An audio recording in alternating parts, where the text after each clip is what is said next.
no tiene un instructivo que nos diga cómo aliviar ese dolor que enfrentamos ante una pérdida. Aquí te acompañamos. Sana tu duelo. Comenzamos.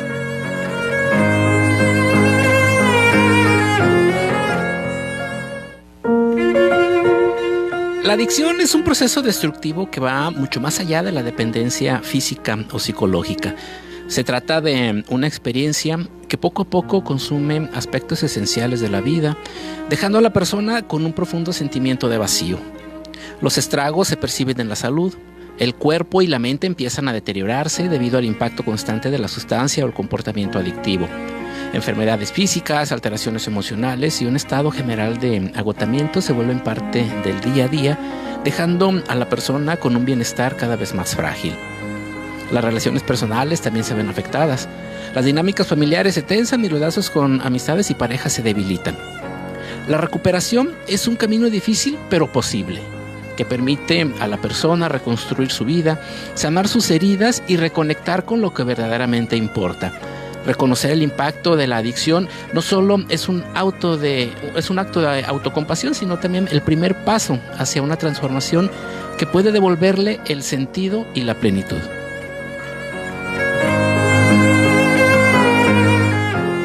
¿Qué tal? Les doy la bienvenida a esta emisión del programa Sana tu Duelo. Soy Elías Valencia. Estamos transmitiendo en vivo desde Conexión 98.1 FM. Le agradezco que esté en sintonía de la radio, y también para quienes nos están sintonizando a través de las redes sociales. Estamos ahí transmitiendo también en vivo a través del Facebook Sana tu Duelo Radio. Les recuerdo también que todos los episodios que hacemos aquí en este programa quedan guardados en Spotify y en YouTube. Ahí los puede consultar como Sana tu Duelo. Tenemos también una manera de estar en contacto ustedes y nosotros a través de las redes sociales. El teléfono de WhatsApp es el 312-31-39-98-1. Y bueno, sin más preámbulo, como ya lo escucharon en la introducción, el día de hoy vamos a platicar un poco acerca de adicciones, y para ello hemos invitado a un psicólogo, Ronnie García. Él es psicólogo, es egresado de la Universidad Vizcaya de las Américas, y también coordina una clínica de rehabilitación donde es también auxiliar terapéutico, es artista, es compositor urbano y anda metido en un montón de cosas. Ya estuvimos platicando por aquí un poquito con él antes de entrar al aire. Ronnie, te doy la bienvenida. Muchas gracias por aceptar la invitación de venir a compartir tu conocimiento, tu experiencia en este ámbito que tiene que ver de las adicciones, que hay mucho de qué hablar, hay mucho de que podamos externarle a nuestro público. Y como yo siempre digo, si a alguien le llega este mensaje que vamos a dar en este momento, seguramente ya estamos cumpliendo con el objetivo. Hay muchas personas que ya hemos hecho hincapié aquí en que duelo, pérdida, no nada más es cuando se nos muere una persona, sino cuando vamos acumulando pérdidas en nuestra vida. Y perdemos la salud, perdemos la belleza, perdemos nuestra casa, nuestro trabajo, nuestra pareja, nuestra mascota y un montón de cosas. Y también cuando llegan las adicciones hay muchas pérdidas. Bienvenido. Bueno, muchas gracias, Elías, por la invitación. Agradecido, me siento honrado de poder estar aquí. Y pues sí, efectivamente, yo creo que no creo, más bien el duelo. Yo creo que cuando hablamos de duelo se nos viene a la mente la pérdida de un familiar, ¿no? Es lo primero que decimos, un duelo por una pérdida de muerte. Pero el duelo abarca muchas áreas, ¿no? Yo creo que desde que nacemos vamos viviendo diferentes tipos de duelos, ¿no? Desde el niño que se tiene que desprender de su carro favorito, desde el niño que le tocó ver morir a su mascota, ¿no? Sí. Y algo bien interesante, bien importante es de que algo que yo me he dado cuenta a través de familiares muy cercanos, sobre todo en infantes, es que los duelos que comienzan a vivir los niños desde pequeños, creo que los adultos no deberíamos minimizarlos, ¿no? Porque si nosotros prestamos atención a los duelos de los niños y los ayudamos a afrontar este proceso, ¿no? A hacerle entender desde la aceptación, salir de la negación, el enfado que comienza a atravesar y todas estas fases o etapas que vive, Cuando el niño comienza a hacerse resiliente desde pequeño ante pequeños duelos, ante pequeñas pérdidas, a futuro pues sabrá afrontar o no le tomará por desprevenido. Aunque siendo sincero, pues siempre hay pérdidas que no nos las esperamos a veces y que nos toca vivir el proceso en carne propia y toparle, ¿no? Sí, fíjate qué importante lo que estás diciendo, porque cuando nuestros hijos, como tú dices, a lo mejor pierden una mascota, el perrito o el gatito, nosotros como padres, quizá por evitarles el dolor, por evitarles el sufrimiento, les decimos, no llores, no te preocupes, te compro otro. Exactamente. Y les hacemos creer que somos reemplazables. Exactamente. Cuando a lo mejor tendríamos que mandar un mensaje distinto, ¿no? ¿Sabes qué? Híjole, pues ya no va a estar aquí tu perrito. Sí sé que te sientes triste. Si quieres, le hacemos un pequeño ritual, lo enterramos, lo metemos en una cajita, que vea cómo se está terminando la vida de ese ser. Y a fin de cuentas, también como tú comentas, eso le va a dar herramientas para su futuro, para afrontar pérdidas más significativas de su vida. Sí, y precisamente así como mencionas una parte bien importante, ¿no? Aprender que el duelo es un ciclo que inicia, pero que se tiene que cerrar, ¿no? Sí. Podría poner un ejemplo muy básico quizás, pero al mismo tiempo para mí tiene gran impacto. Desde el momento en que se le muere a un niño su mascota y el papá dice, si quieres llorar, llora, te ayudo a enterrarlo, ¿no? Y vivir junto al infante esta parte de enterrarlo, comenzó, pero hoy se cierra un ciclo, ¿no? Y validar las emociones también. Exactamente, no minimizarlas. Entonces una parte bien interesante, ¿no? Ahora, pues dentro de las adicciones, el duelo es un proceso muy tremendo. Es un área que tanto no nomás el que está viviendo la adicción vive el duelo, sino también la familia está viviendo un duelo, ¿no? Recordemos que pues el duelo es todo aquello de lo cual te desprendes, la ausencia de algo, de alguien, pues porque somos personas, como seres humanos todo el tiempo estamos rodeándonos de energía, de contacto físico, ese vínculo afectivo que se comienza a crear. Entonces cuando el familiar ve a su hijo, a su hija que comienza a vivir una adicción, comienza un duelo. Y me gustaría como que primeramente recalcar un poquito las fases que se comienzan a vivir en un duelo general, ¿no? Sí. Obviamente no todas las fases se presentan dentro de un duelo, ¿no? A lo mejor hay alguien que solo entra en la parte de la negación, pero con ayuda logra salir, ¿no? O hay quienes sí pasan todo el recorrido de las fases, ¿no? Hay duelos de meses, hay duelos que duran años, ¿no? Para cerrar un ciclo. Todo tipo de duelo es diferente, ¿no? Entonces, En el caso de adicciones, Ronnie, ¿cómo se presenta? ¿Cómo inicia? ¿Cómo inicia? A lo mejor no el proceso de duelo, pero a lo mejor ¿cómo inicia la adicción? Uh-huh. Sí, primeramente pues tiene que ver mucho también desde el momento en que inicia la persona a consumir, ¿no? El familiar pues todo, pongamos como ejemplo un matrimonio, ¿no?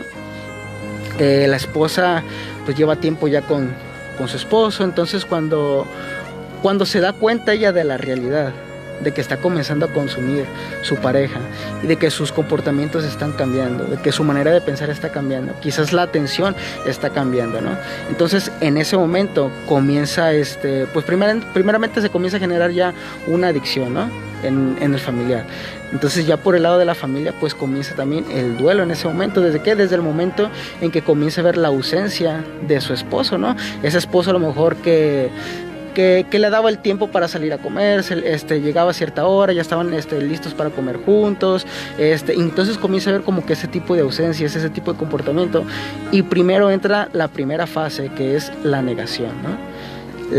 La pareja o el familiar pues comienza a entrar en un proceso donde de cierta manera le cuesta reconocer, le cuesta aceptar la realidad de que su esposo está en una problemática como es el consumo, ¿no? A lo mejor de inicio comenzó con poca sustancia, porque la adicción es de forma prolongada, ¿no? Es de forma prolongada, casi siempre el 85% de las personas que consumen empiezan con porciones muy pequeñas, ¿no? A lo mejor primero es puros fines de semana, después se vuelve 2 veces por semana. Cuando vienes a ver, comienza a influir la adicción tanto en la vida que incluso comienzan a tener problemáticas dentro del trabajo. Pierde el trabajo, comienzan las deudas, comienzan las pérdidas materiales, comienza incluso a lo mejor la pérdida del hogar, ¿no? Entonces son diferentes tipos de duelos que también está viviendo el adicto, pero que también está viviendo el familiar. El familiar comienza a vivir un proceso que se llama codependencia, ¿no? Que la codependencia, los síntomas de la codependencia es muy similar a los síntomas del duelo, ¿no? Una de las cosas que yo hablo con los familiares ahí en la clínica, es que la codependencia, la sintomatología de la codependencia es muy similar a la del adicto, nada más que el paciente no está consumiendo, pero abarca lo que es la negación, abarca lo que es el querer tomar el control de tus emociones sin tenerlas que sacar, o sea, las reprimes, tú las quieres controlar y no las sacas, ¿no? Entonces, así es como se comienza a formar una adicción primeramente pues en el consumidor, y el duelo también pues pasa a ambas partes, ¿verdad? Ronnie, ¿el adicto es consciente de lo que está haciendo? Sí es consciente, mas sin embargo hay una parte bien interesante, ¿no? El adicto logra descubrir, lo digo o sea, no quiero como que ponerlo en el buen sentido, pero logra descubrir que en el consumo hay una herramienta. Claro. ¿Por qué herramienta? Quizás si hablamos de un trailero, ¿no? Alguien que va manejando, que tiene que manejar durante horas largas, de madrugada. Entonces descubre que a lo mejor en la metanfetamina hay un efecto donde dura toda la madrugada despierto, dura muy atento, estado de alerta, el sistema nervioso central se activa. Y le ayuda a cumplir con su trabajo. Exactamente. Entonces al inicio quizás comienza como una herramienta de trabajo, porque incluso hay adictos dentro de la clínica, personas en recuperación que dicen, es que es mi herramienta de trabajo. Hay quienes que dicen, pues es mi problemática, sí estoy saliendo de un problema de drogadicción, pero hay quienes no salen de esa negación y ellos dicen, es que es mi herramienta de trabajo. Ya después esa herramienta me hace estar funcional. Exactamente, ¿no? Llega un momento en que a lo mejor esa herramienta de trabajo ya comienza a causar problemas, ¿no? Desempleo, las deudas, ¿no? Hasta llegar al punto a lo mejor donde ahora tienes que trabajar para conseguir tu herramienta de trabajo. Fíjate qué impactante, ¿no? Que al inicio mantienes tu trabajo para tus necesidades básicas, pero después tienes que tiene que trabajar para conseguir esa herramienta de trabajo. Y es, ¿no?, una de las tantas pérdidas que se van a acumular. Y comienza a tener pérdida en muchas áreas. ¿Qué emociones se manejan? ¿Qué emociones van presentando una persona con adicciones? Fíjate, me hiciste la pregunta en el orden en cómo van las fases, qué curioso, ¿no? Pues una vez que se comienza a presentar esto de las adicciones, lo mencionaba hace un momento, el familiar comienza a vivir un proceso que se llama codependencia, ¿no? Y dentro de la codependencia, que también es una pérdida, ¿no? O sea, está perdiendo la figura a la cual está acostumbrada, con la cual ve 24 horas, la mamá al hijo, el papá al hermano, y todo esto. Entonces se comienzan a experimentar sentimientos desagradables como culpabilidad. El familiar se comienza a sentir culpable, o le di todo o faltó darle. Entonces comienza a hacerte este tipo de preguntas, ¿no? Frustración, incluso llegar hasta un punto de resentimiento. Y aquí estaríamos entrando a la segunda fase de un duelo, que viene siendo el enfado, ¿no? Te comienzas a enfadar con la realidad, comienzas a culpar a terceras personas, y por otro lado, pues el adicto también comienza a vivir sentimientos desagradables. Fíjate que algo que vive el adicto es que cuando él ha descubierto que se puede sentir quizás feliz, que la euforia en él despierta y eso le hace sentir agradable, sensaciones, estados de alerta, y ha descubierto que eso lo logra mediante el uso de sustancias. Entonces, cuando no hay sustancia en él, cuando no hay químico en él, se genera un proceso que se llama síndrome de abstinencia, y en este síndrome de abstinencia entra una sintomatología como lo es la tristeza, depresión, la culpabilidad también, incluso hasta pensamientos suicidas, ante una pérdida de bienestar, y ese bienestar se ha generado por la sustancia, ¿no? Entonces, cuando él tiene que hacer como que esa transición a su nueva vida, se tiene que desprender de un estilo de vida del que ya llevaba. Entonces, al hacer esa transición, se enfrenta contra estos sentimientos desagradables como la tristeza, ¿no? Recalcar, ¿no? Ahora sí, como dato personal, lo platicamos hace un momento. Soy una persona en recuperación, tengo 7 años en sobriedad y es una de las cosas que yo te puedo decir que se viven a full cuando tienes que hacer la transición de tu viejo estilo de vida al nuevo.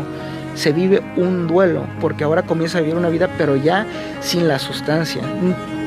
Comienzas a vivir tu felicidad de forma natural, sin la necesidad de la sustancia. Entonces, pero ¿a qué momento tienes que llegar a ser consciente de ello? ¿En qué momento dices, híjole, creo que la estoy pasando mal, creo que ya me estoy llevando entre las patas a mi familia, a mi pareja, a mis hijos? ¿Qué te hace tocar fondo? Fíjate que aquí entra un tema bien interesante. Aquí entraría un poquito a lo mejor el tema del sistema nervioso, ¿no? Dentro de nuestros lóbulos hay uno que se encarga pues del área cognitiva y toda esta parte.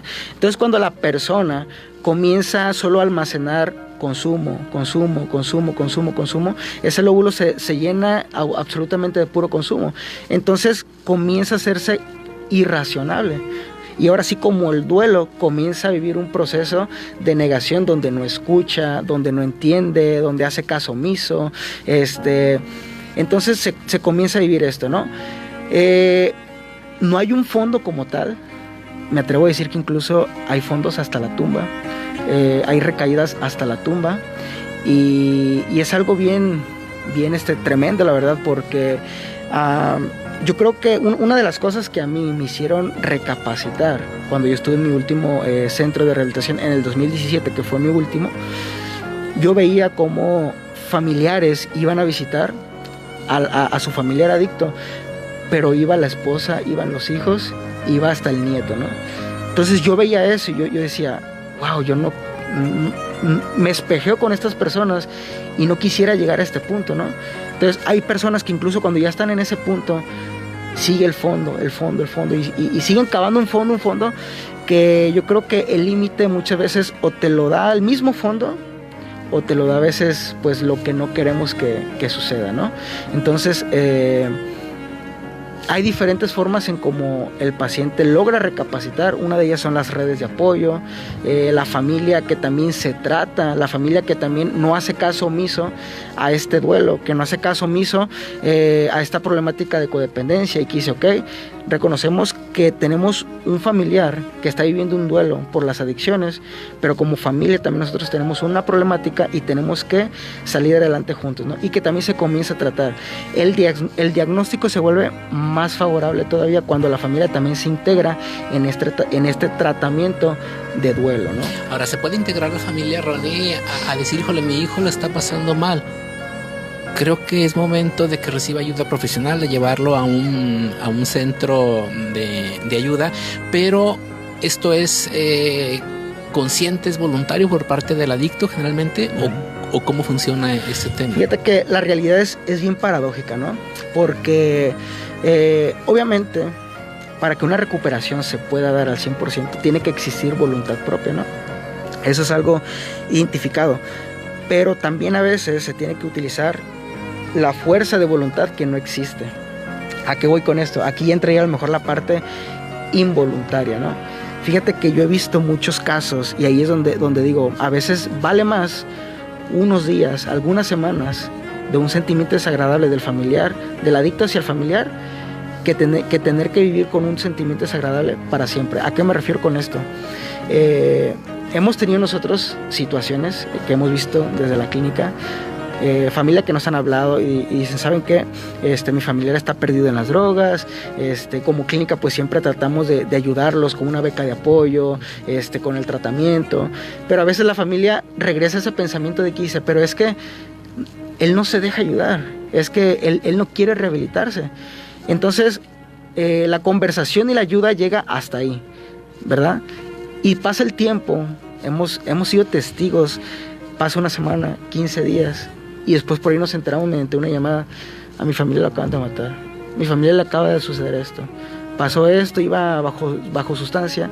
Entonces, pudiendo a lo mejor, sí existe el internamiento de forma involuntaria. De hecho, al momento de ingresarlo, al hacer el registro y el formato y el expediente, hay dos opciones: de forma voluntaria y de forma involuntaria. En la voluntaria pues abarca también la parte jurídica, una persona que pues de momento no se encuentra dentro de sus facultades mentales al 100%, y eso pues también ayuda a que la familia se respalde. Es que no estás bien, te tenemos que rehabilitar. Y sí vive también un proceso el adicto de enojo. Nos ha tocado ver que cuando a veces van por los internos o por los pacientes, al momento que lo están subiendo al carro, la persona le dice: y quiero el divorcio, y no quiero que me vayan a visitar. Pero esto dura semanas, porque el proceso de duelo también se comienza a sanar dentro de la clínica de rehabilitación, ¿no? A través de la psicología, a través de la consejería, a través de la parte espiritual, a través de la desintoxicación y la atención médica. Entonces, vale más unas semanas o unos cuantos días con ese sentimiento desagradable que no internarlo y que quizás pase algo desagradable como lo que te comentaba, ¿no? ¿Qué encuentras en un centro de rehabilitación? ¿Con quién te encuentras? Te encuentras con tus pares que están también en recuperación, pero ¿qué tan efectivo es este proceso que se lleva en los centros? Pues mira, primeramente te encuentras contigo mismo, ¿no? Es una parte bien importante. He escuchado muchos pacientes que dicen: yo me quiero recuperar por mi familia, yo me quiero recuperar por mis hijos. Y lo que yo le digo: a ver, espera. El cambio se produce en uno mismo y el cambio produce eco. ¿A qué voy con esto? La recuperación tiene que ser por ti, ¿sí? Primero te tienes que recuperar tú de todo este desastre, de toda esta pérdida, de todo este proceso desagradable, de todo lo que te has ocasionado, de todo lo que te has lastimado, y a quienes has incluso lastimado, te tienes que recuperar. Entonces, cuando haces el cambio por ti mismo, eso va a producir eco en los demás, ¿no? Entonces se encuentran con ellos mismos, se encuentran a través de estas áreas que te mencioné hace un momento, ¿no? Desde que llega el paciente, pues primero es evaluado por un médico especialista en adicciones, pues se trabaja mediante ciertos medicamentos indicados por el especialista, antidepresivos, para poder regenerar también parte de su sistema nervioso central. Después de tener algunos días en el área de descanso, porque pues viene de una rutina y viene de un estilo de vida pues que te ha estado ahí machacando, entonces ya entra la parte de psicología, la parte de consejería, la parte espiritual, y se encuentran con todo eso, y eso te lleva también a encontrarte contigo mismo, incluyéndome a mí primero, ¿no? Por la problemática que yo viví, que yo pasé en todo esto, pues. Ahora, puedes descubrir en este internamiento que quizá hay una causa, hay un fondo que te llevó a tus adicciones. A lo mejor vienes de un hogar disfuncional, vienes de un abandono, vienes de un divorcio, vienes de una separación, y eso te puede ayudar también a hacer conciencia y a recuperarte. Sí, fíjate que son diferentes factores los que llevan a una persona a consumir. Yo no soy de la idea de los que dicen: es que yo consumí por curiosidad, ¿no? Siempre hay un factor, siempre existe un detonante, ¿no? Quizás puede ser la falta de identidad. Te quieres sentir a lo mejor con sentido de pertenencia, claro, a un grupo, ¿no? Los jóvenes, los adolescentes. Quizás puede ser una ruptura, quizás puede ser un abandono familiar, incluso puede ser debido a la pérdida de condiciones. Fíjate que yo viví una experiencia tremendísima. Yo estuve con un compañero en rehabilitación. Y cuando yo estuve con él, pues todo chido, ¿no? Todo muy bien, estábamos juntos. Después ambos salimos, cada quien se reintegró a la sociedad, ambos salimos del tratamiento. El detalle es cuando esta persona sale y conforme pasa el tiempo recae. Y en esa recaída, él iba bajo el efecto de la sustancia y se le atraviesa a un tren. ¿Qué pasó por su mente? No sé, la verdad. Se le atraviesa un tren y pierde un brazo. Después, cuando pasa el tiempo y yo me lo vuelvo a encontrar en rehabilitación, en ese entonces, ahora me lo encuentro, pero ahora me toca volverlo a ver sin un brazo. Entonces, esa pérdida de condiciones a él lo llevó a otra vez refugiarse. Gracias a Dios, pues hace poco por ahí supe que anda bien ahorita, pero son experiencias muy de cerca que me ha tocado ver. como ¿verdad? Pérdida tras pérdida. Ahora estaríamos hablando de una pérdida de condición, ¿no? Claro. Y hay que sumarle a todo lo que ya trae, se va acumulando, y hay que trabajar. Imagínate el momento en que él perdió el brazo, ¿no? Decir, ya no voy a poder hacer esto, ya no voy a poder hacer aquello, y se comienza como a frustrar, se comienza a culpar, comienza a estancarse, comienza a vivir un duelo. Todos los duelos son diferentes, ¿no?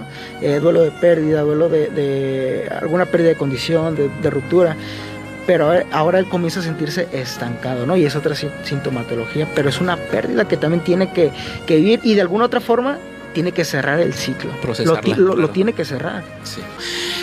Ronnie, hablas de recaídas. ¿Por qué recae una persona en adicción si se supone que entra, digamos, voluntariamente a un centro de rehabilitación, toma su tratamiento, sus terapias, todo? ¿Y por qué recae?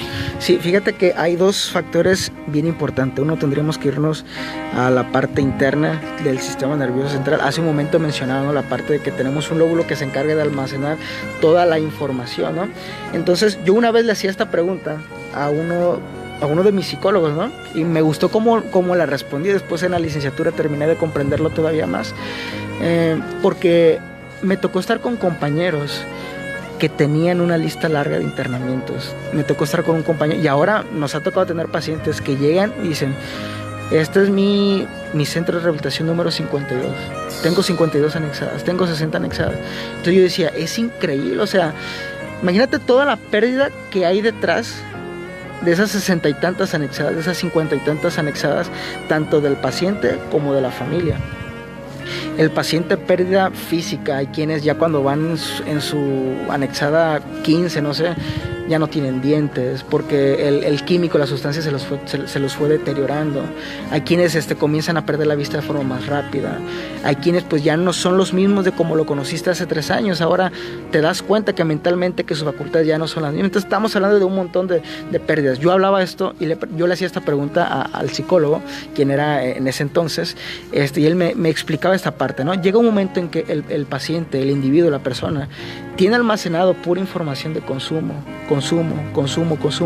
que cuando sale, como no tiene otras actividades programadas, quizás como la parte familiar, como la parte laboral, quizás la parte social no se ha estimulado de forma correcta, y lo único que hay es consumo.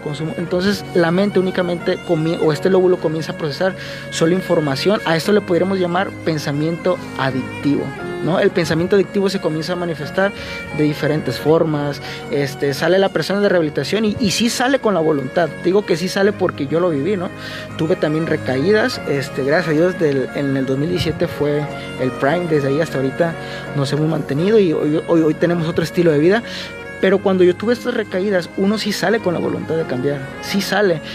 Pero como tu lóbulo no tiene la información, por ejemplo, yo hoy en día te puedo decir que dentro de mí existen pendientes laborales, existen pendientes sociales, de la universidad, alguna salida con amigos a hacer deporte. Entonces mi lóbulo obtiene toda esta información.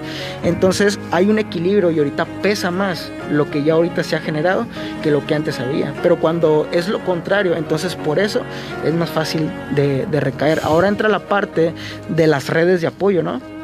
Si no tiene unas redes de apoyo, y lo que hablábamos al inicio, si la familia a veces solo lleva al paciente a rehabilitarse, pero la familia también no se integra al tratamiento, entonces van a tener una red de apoyo muy débil, ¿no? Entonces, como red de apoyo familiar, se tiene que también ellos integrar al programa, que al final de cuentas el paciente y el adicto, por decirlo así, va a tomar siempre la última decisión de querer o no querer, de tener o no tener una recaída, ¿no? Pero tenemos un diagnóstico más favorable cuando la familia se comienza a integrar en este tratamiento. Entonces, esos son uno de los factores porque a veces las personas vuelven, regresan. ¿Cómo debe de integrarse la familia al trabajo que está haciendo la persona en adicción? Fíjate que yo trabajo ahí con ellos, algo bien importante, que son los talleres terapéuticos, ¿no? Y a veces comparto con ellos el tema de la codependencia, y dentro de este tema, yo les digo que tenemos que ser una familia que se eduque en conceptos. ¿A qué voy con esto? Llegan muchas familias que tú le dices, ¿alguna vez has escuchado la palabra codependencia? Jamás en mi vida la había escuchado. ¿Alguna vez has escuchado eso? Jamás. Entonces, cuando la familia se comienza a integrar y se comienza a conceptualizar con todo esto, pues comienza a adquirir nuevas herramientas, ¿no? A mí me gusta ponerlo así, comienza a adquirir nuevas herramientas.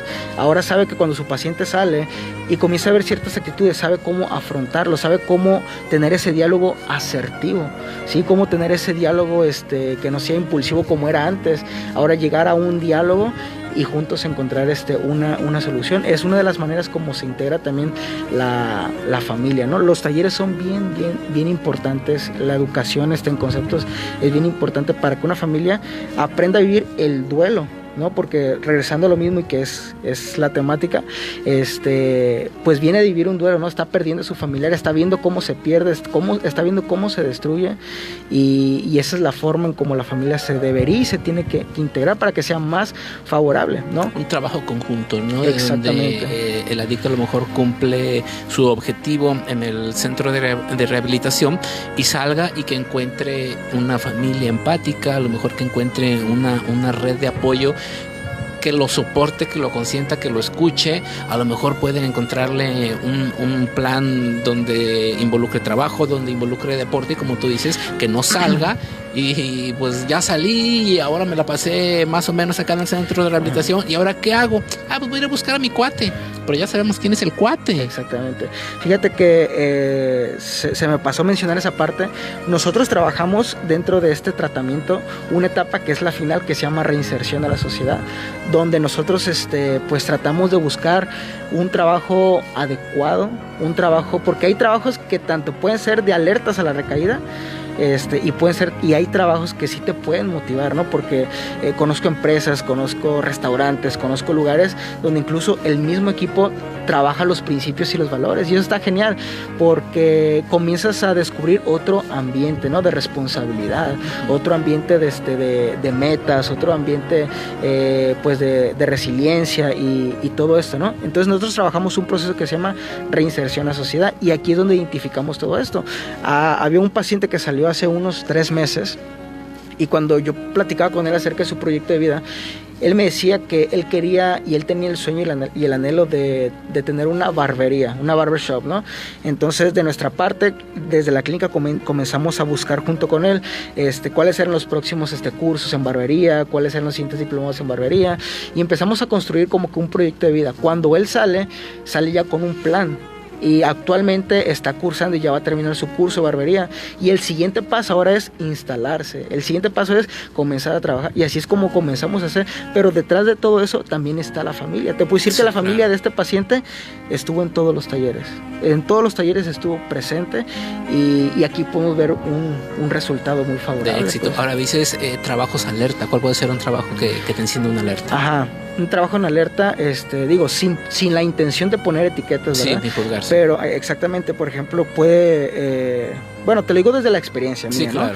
¿no? Por ejemplo, llegué a trabajar en autolavado, ¿no? Y en ese autolavado habían compañeros que fumábamos marihuana, ¿no?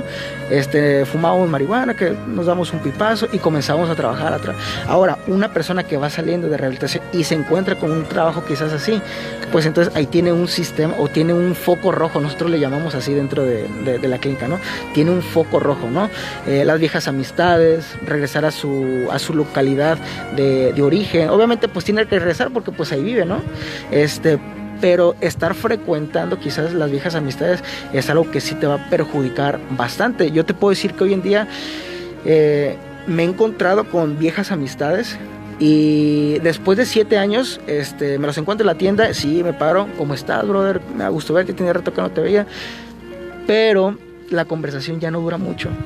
O sea, ya no dura mucho, no tanto porque yo lo quiera ignorar, no, sino porque incluso él mismo se da cuenta como que no estamos en la misma... Ya no tienes cosas en común. Sí, exactamente, ya no tenemos cosas en común. A lo mejor yo traigo ahorita en la cabeza temas de la escuela, que de un diplomado, que del trabajo, que ahorita tengo que llevar este documento. Entonces cuando me lo encuentro, pues nuestras conversaciones quizás ya no son iguales. En cambio, cuando me encuentro con otra persona que a lo mejor los dos estamos estudiando algo, oye, ¿cómo te va con aquello? Oye, ya se entregó este proyecto. O sea, cambia, ¿no? O sea, comienza a cambiar. Entonces cuando tú tomas en cuenta esos focos rojos de alerta y los comienzas a llevar a cabo, o sea, procurándolos, va a llegar el momento que incluso tú ya no los vas a tener que evadir. cuando te encuentres, solo se va en esos focos rojos, ¿no? Ahora, Ronnie, ¿funciona que la familia pueda tomar una decisión drástica cuando una persona en recuperación salga de un centro de rehabilitación y lo cambie de entorno, que diga, ¿sabes qué? Vas a salir y nos vamos a mudar de localidad, de porque a lo mejor puede funcionarlos, porque ya no te vas a encontrar con las amistades o a lo mejor con el trabajo que tenías. ¿Pudiera funcionar? Claro que sí. Fíjate que pues todos los casos de recuperación son diferentes. Si tendríamos que hablar como de porcentajes, cuántos porcentajes hay de los que se recuperan de esta forma, cuánto porcentaje hay de los que se recuperan de esta forma, es variable todo el tiempo. En mi caso, el mío sí fue una situación así como lo acabas de mencionar. Pues me tocó a mí venir de un hogar disfuncional, ¿no? Desde pequeño, de meses, pues mis papás se separan y comienza, pues aquí se vive otro proceso de duelo también, ¿no? Pero bueno, ya llegando a esta parte, en el 2017, me acuerdo que mi psicólogo en ese entonces comenzamos a hacer también un plan, un proyecto. Entonces yo le decía, psicólogo, pues es que siempre que salgo en mis redes sociales tengo las mismas amistades, regreso y salgo a la esquina y ya me encontré con 3 fulanos, o sea, mi lista de contactos son puras personas de consumo, o sea, me cuesta por ese lado, ¿no? Entonces ahí intervino y también, pues, porque dentro de la rehabilitación pues se ven diferentes temas, sanar una ruptura paternal, sanar a lo mejor ese abandono. Entonces me dice mi psicólogo, ¿y qué te parece si vamos trabajando en esta ocasión el área paternal, ¿no? Mi papá vive en el estado toda mi familia paternal vive en el estado de Chiapas. Entonces, fíjate, aquí te va algo bien interesante, ¿no? Me acuerdo que ese proyecto se dio porque yo semanas antes, yo tuve un sueño, y en ese sueño yo me veía en un aula de clases donde yo no conocía a nadie, todos mis compañeros de clase jamás los había visto, y me acuerdo que yo en el sueño yo decía, wow, aquí puedo comenzar de nuevo. Creo que puedo otra vez comenzar a construir mi entorno social. Entonces me quedé con ese sueño durante varios días, se lo platicó a mi psicólogo, me dice, ¿y cómo ves si vamos trabajando esa parte? ¿Cómo se pudiera cumplir ese sueño? ¿Cómo se pudiera llevar a cabo eso que tú soñaste?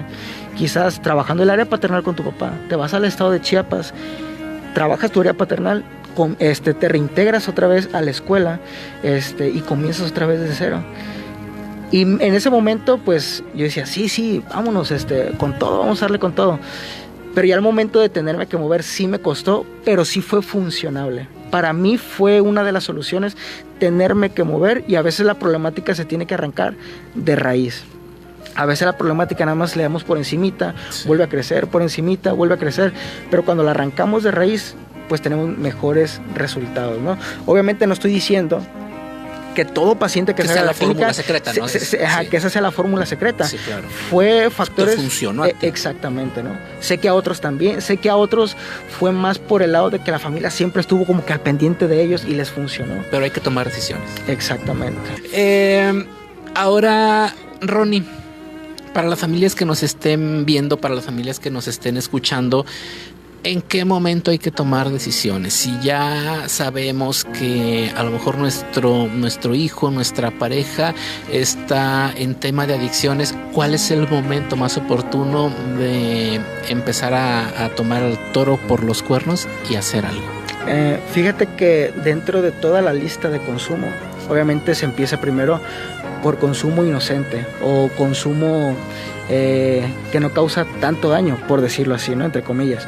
¿A qué hablo con esto? Hay familias que se dan cuenta que quizás su hijo está fumando marihuana y dice, bueno, es marihuana, todo bien, ¿verdad? Pero pasa el tiempo y después a lo mejor prueba, no sé, pastillas, clonazepam, ¿verdad? Después pasa el tiempo y comienza a consumir quizás metanfetamina. Entonces mi consejo sería, cuando tú veas que tu hijo comienza desde la parte más inocente, es momento de tomar cartas en el asunto. Mencionamos hace un momento, ¿no? Decisiones drásticas, ¿no? Me tocó estar con compañeros en internamiento. Fíjate, hay como un tabú, o no como tabú, es como una etiqueta que a veces se ponen entre los pacientes y dicen, ¿a poco te trajeron por marihuana? ¿A poco te trajeron nomás por consumir marihuana?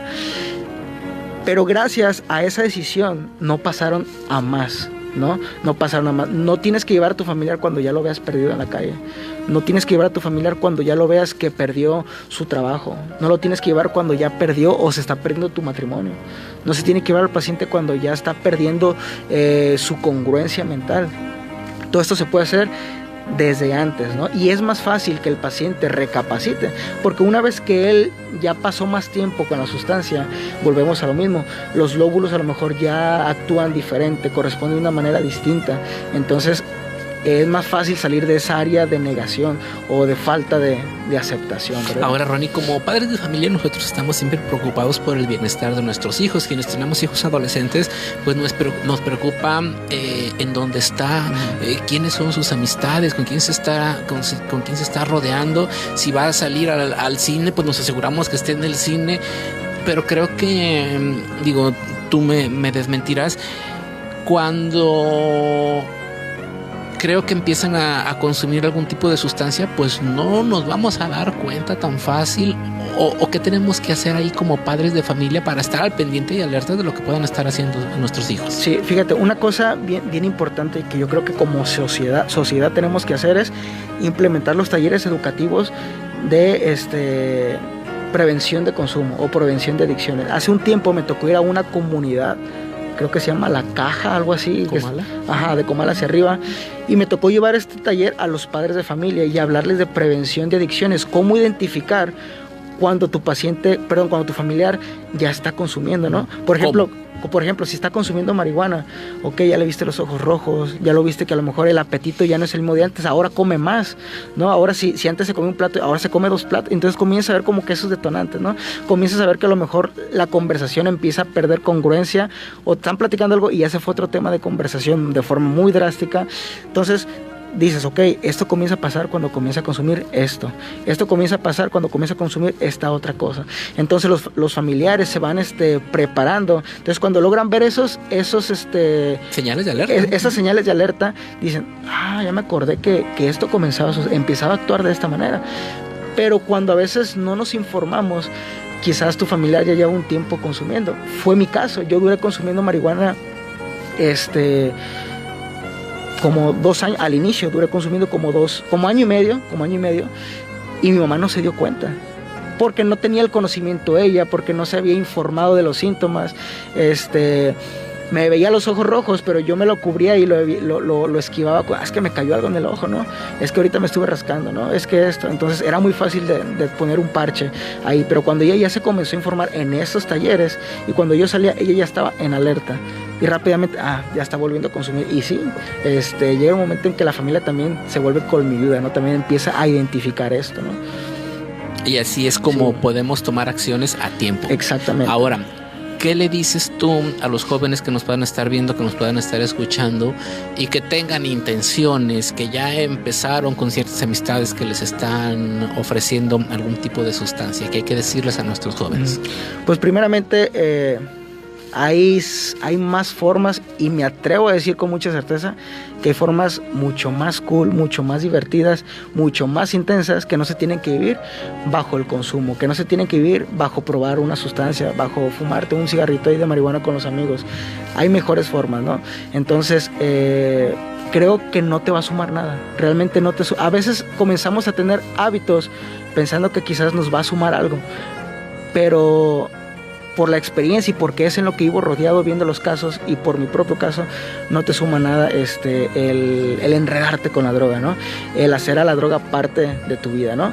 Dentro de la clínica de rehabilitación, una de las últimas tareas que nosotros trabajamos con los pacientes y a través de la consejería se llama esa tarea carta de derrota, y los pacientes le escriben una carta de derrota a la droga, y en la carta ellos comienzan a redactar como si fuera una novia.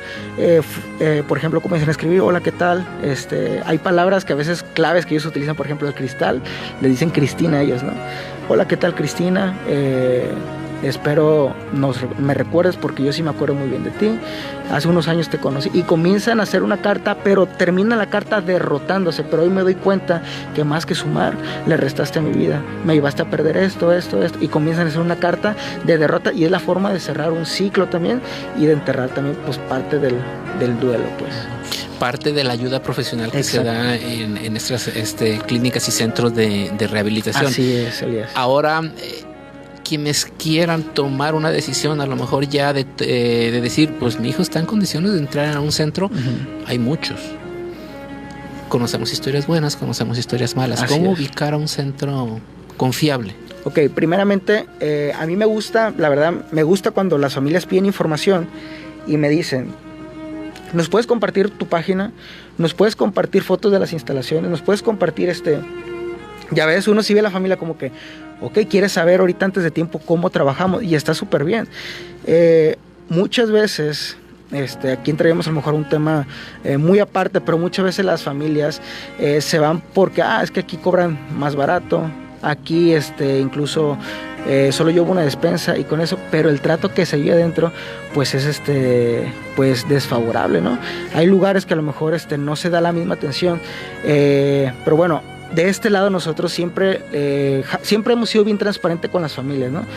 Duda que tiene, inquietud que tiene, se le responde, se le atiende y pues nosotros trabajamos a través de la atención médica, especialista en adicciones, psicología, consejería en adicciones, deporte, desintoxicación, nutrición, dentista, porque es una de las problemáticas que siempre llegan los pacientes dañados de una muela por el consumo. Entonces hay un dentista que está en el proyecto también y que cuando hay casos así, también le echa la mano a la familia y todo esto, ¿no?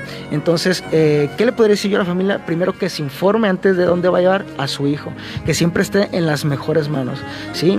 Si hay algo que yo admiro de la directora de esta clínica, es la pasión y el amor con que lo hace. ¿Por qué? Porque ella vivió un caso en carne propia, ¿no? Que fue con un hijo adicto. Entonces el día de hoy ella responde con gratitud. Entonces me gusta la empatía con que maneja este proyecto, ¿no? Porque conoces la problemática, sabes a lo mejor lo que pasan las familias, lo que pasa el entorno. Y dices tú, pues hay que hacerlo de la mejor manera. Así es. Sí, estamos ubicados en Coquimatlán, calle 20 de noviembre, 261. Estamos como Clínica de Rehabilitación Conociendo la Vida, ¿no? Algún número de contacto 968-106-5274. Otra vez, más despacio. Ok, estamos ubicados en Coquimatlán, Colonia La Cazumba, calle 20 de noviembre 261 y número de contacto 968-106-5274. Conociendo la Vida. ¿Ahí quién puede ir? ¿Hombres, mujeres, jóvenes? Somos una clínica de rehabilitación 100% varonil, trabajando con edades desde 15 a... La última tuvimos un paciente de la tercera edad que llevó una problemática de alcoholismo, pero obviamente pues tenemos área especialmente pues para que esta persona pueda estar recibiendo el tratamiento, ¿no? Es más fácil que salga un joven en su primera internamiento, como tú me dices, de un joven de 15 años que una persona mayor. ¿O depende ya de la historia de vida, las características que tenga el caso? yo creo que volveríamos a lo mismo, ¿no? Hay varios factores que influyen detrás de todo esto, pero por ejemplo, un adolescente, un joven de 18 años que llega a la clínica, a lo mejor no tiene una familia, me refiero, o sea, no tiene hijos, sí, no tiene una pareja, todavía le queda mucho por vivir dentro de sus pensamientos, ¿no? En cambio, una persona que pues ya está grande, pues obviamente hay cosas que sí le pesan más todavía, ¿no? Como los hijos, el matrimonio que se está perdiendo y que está tratando de recuperar, pero al final de cuentas la decisión puede sorprenderte, ¿no? Podemos ver un adolescente de 17 años que ha sabido hacerla y que el día de hoy está en recuperación y dejó esa vida atrás, y podemos ver una persona con familia que a lo mejor sigue todavía atrapado y viviendo esta problemática o viceversa.